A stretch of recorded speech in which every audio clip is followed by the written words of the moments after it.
ഖദർ വസ്ത്രധാരണവുമായി ബന്ധപ്പെട്ട് യുവ കോൺഗ്രസ് പ്രവർത്തകർക്കെതിരെ ഒരു വിമർശന പോസ്റ്റുമായി രംഗത്തെത്തിയിരിക്കുകയാണ് കോൺഗ്രസ് നേതാവായ അജയ് തറൈ. ഖദർ വസ്ത്രം ധരിക്കണമെന്ന് കോൺഗ്രസ് പ്രവർത്തകരോട് ആവശ്യപ്പെടുകയും ചെയ്യുകയാണ് അദ്ദേഹം. ഇപ്പോൾ നമ്മളോടൊപ്പം അജയ് തറയിൽ തന്നെയുണ്ട്. എന്തുകൊണ്ടാണ് അത്തരത്തിലൊരു വിമർശന പോസ്റ്റ് എഴുതിയത് എന്നുള്ളത് അദ്ദേഹം തന്നെ വ്യക്തമാക്കും. എന്തുകൊണ്ടാണ് ഈ കോൺഗ്രസ് പ്രവർത്തകരോട് ഇത്തരത്തിൽ ഖദർ വസ്ത്രം ധരിക്കണമെന്ന് ഒരു വിമർശനത്തോടെ പറയാനുള്ള ഒരു കാരണം? അല്ല, ഖദർ എന്ന് പറയുന്നത് കോൺഗ്രസിന്റെ ഒരു അസ്തിത്വമാണ്. കോൺഗ്രസ് മതേതരത്വം എന്ന പോലെ തന്നെ ഖദർ വസ്ത്രധാരണവും കോൺഗ്രസുകാരുടെ ഒരു ജീവിതചര്യയാണ്. ഇപ്പോൾ മഹാത്മാഗാന്ധി കോൺഗ്രസ് പ്രസിഡന്റ് ആയതിന്റെ 100ാം വാർഷികം ആഘോഷിച്ചുകൊണ്ടിരിക്കുന്ന കാലഘട്ടം കൂടിയാണ്. ഇത്തരുണത്തിൽ പോലും കോൺഗ്രസിനകത്തെ യുവതലമുറ ആധുനികമായ ഹൈ റേറ്റുള്ള ഇന്ത്യയിലെ കോർപ്പറേറ്റുകളുടേതായ കുറെ വസ്ത്രങ്ങൾ, കളർഫുൾ വസ്ത്രങ്ങൾ ധരിച്ചുകൊണ്ട് ഖദറിട്ട ആളുകൾക്ക് അത് വലിയ ക്ഷീണമുണ്ടാക്കുന്നതിൽ ഇറങ്ങിത്തിരിച്ചിരിക്കുന്ന കാഴ്ച കാണാൻ കഴിയും. അവരാണ് ശരി എന്ന്, ന്യൂ ജെൻ ആണ് ഞങ്ങളാണ് ശരി എന്ന് അവർ വരുത്താനുള്ള ശ്രമങ്ങൾ കൂടി നടന്നുകൊണ്ടുപോകും. അപ്പോഴുണ്ടായ ഒരു വികാരമാണ് ഇന്ത്യൻ നാഷണൽ കോൺഗ്രസിന്റെ മെമ്പറായി ഞാൻ അംഗത്വം എടുക്കുന്ന സമയത്ത് ഞാൻ ആ മെമ്പർഷിപ്പ് ഫോറത്തിൽ ഒരു സത്യപ്രതിജ്ഞ ചെയ്തിരിക്കുന്നത്.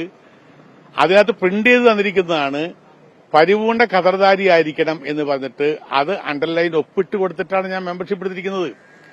ഒരു കോൺഗ്രസുകാരന്റെ വസ്ത്രധാരണം വ്യക്തിപരമല്ല. കോൺഗ്രസിന്റെ ഭരണഘടനയിൽ കൃത്യമായി അംഗത്വം കിട്ടണമെങ്കിൽ ഖദർ വസ്ത്രധാരിയായിരിക്കണം എന്ന് എഴുതി വച്ചിരിക്കുന്നു.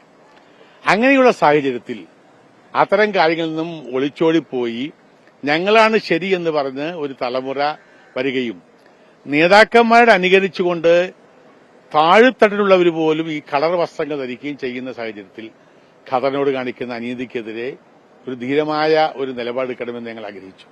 ഖദർ ഒരു സന്ദേശമാണ്.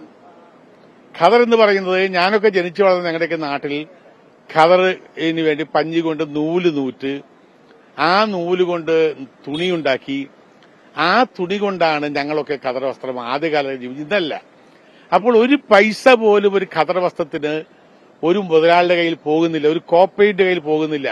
അപ്പോൾ മുതലാളിത്തത്തിനെതിരെയുള്ള ഒരു സമര ആയുധം കൂടിയാണ് ഖദർ എന്നതുകൊണ്ടാണ് ഞങ്ങൾ ഈ നിലപാടെടുക്കണം. അല്ലാതെ വെറുതെ ഇതല്ല.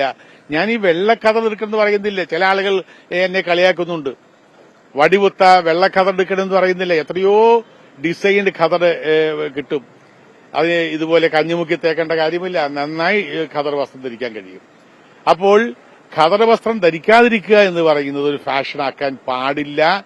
അതിനെതിരെ കോൺഗ്രസിനകത്ത് ഒരു ചിന്തയുണ്ടാകണം. അതിനുവേണ്ടിയാണ് ഈ ഫേസ്ബുക്ക് പോസ്റ്റിലാണ് സാഹചര്യം ഉണ്ടായത്. ഈ കോൺഗ്രസിലെ യുവാക്കളോടാണ് താങ്കൾ ഈ അഭിപ്രായം പങ്കുവച്ചിരിക്കുന്നത്. അപ്പോൾ ഈ ഒരു ചെറിയ വിഭാഗം യുവാക്കളോടാണോ അല്ലെങ്കിൽ കോൺഗ്രസിലെ യുവാക്കളിൽ ഒരു വലിയ വിഭാഗത്തോടാണോ ഇത് പറയുന്നത്? അല്ല, ഖദർ ധരിക്കാത്ത ചെറുപ്പക്കാരായ ആളുകളോടാണ്. ഖദർ ധരിക്കുന്നില്ല, ഞാൻ ഖദർ ധരിക്കുകയില്ല എന്ന് പറഞ്ഞ് കളർഫുള്ളായ ഡ്രസ്സുകൾ ഇട്ട് നടക്കുന്ന ആളുകൾ. ഇപ്പോ കേരളത്തിന് പുറത്തു പോകുമ്പോഴോ ഇന്ത്യക്ക് പുറത്തു പോകുമ്പോഴോ സൂട്ടോ കോട്ടോ അല്ലെങ്കിൽ വേറെ എന്തും ധരിക്കാം. അതല്ല, അടിസ്ഥാനപരമായി ഖദർ വസ്ത്രം ധരിക്കലാണ്, അത് ഖദറാണ് എന്റെ വസ്ത്രത്തിന്റെ അടിസ്ഥാനം എന്ന ഒരു സന്ദേശം കൊടുത്താൽ മാത്രമാണ്. ഈ പൈതൃകത്തിലൂടെയാണല്ലോ കോൺഗ്രസ് നിൽക്കുന്നത്. ഞാൻ ചോദിക്കട്ടെ, ഞങ്ങളുടെയൊക്കെ തലമുറ കോൺഗ്രസിന്റെ പഴയകാല നേതാക്കന്മാരുടെ മുതൽക്കൂട്ടിൽ നിന്നുള്ള പലിശ കൊണ്ടാണ് ഞങ്ങൾ ഒക്കെ നിൽക്കുന്നത്. ഇപ്പോഴുള്ള തലമുറ അതല്ല, മുതൽക്കൂട്ടാണ് അവർ എടുക്കാൻ ശ്രമിക്കുന്നത്.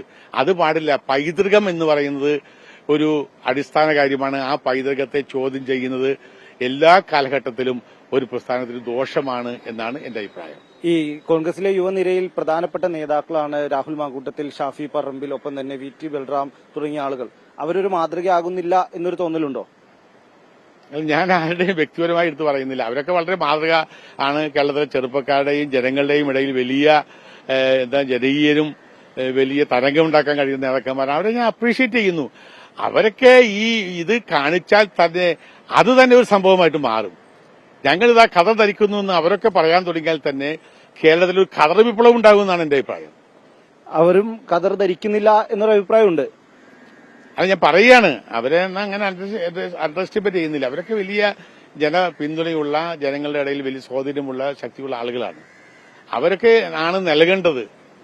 ഈ ഗാന്ധിയുടെ 100ാം വാർഷികം ആഘോഷിക്കുമ്പോൾ എറണാകുളത്ത് ഞങ്ങൾ പ്രദർശനം നടത്തി, ഖാദി പ്രദർശനം നടത്തി, ചർക്ക വെച്ച് നടന്നു. അതിന്റെയൊക്കെ വലിയ അടിസ്ഥാനമില്ലേ, വലിയ മൂല്യമില്ലേ? അതെല്ലാം ഇല്ലാതാക്കാൻ കഴിയുമോ? തീർച്ചയായും. എന്തായാലും ഈ കോൺഗ്രസിനകത്തെ യുവ നേതാക്കൾ ഖദർ ധരിച്ച് ഒരു മാതൃക പ്രവർത്തകർക്ക് നൽകണമെന്ന ആവശ്യമാണ് അജയ് തറയിൽ ഉന്നയിക്കുന്നത്. ക്യാമറ പേഴ്സൺ മാഹിനൊപ്പം റാഫി കരീം, 24 കൊച്ചി.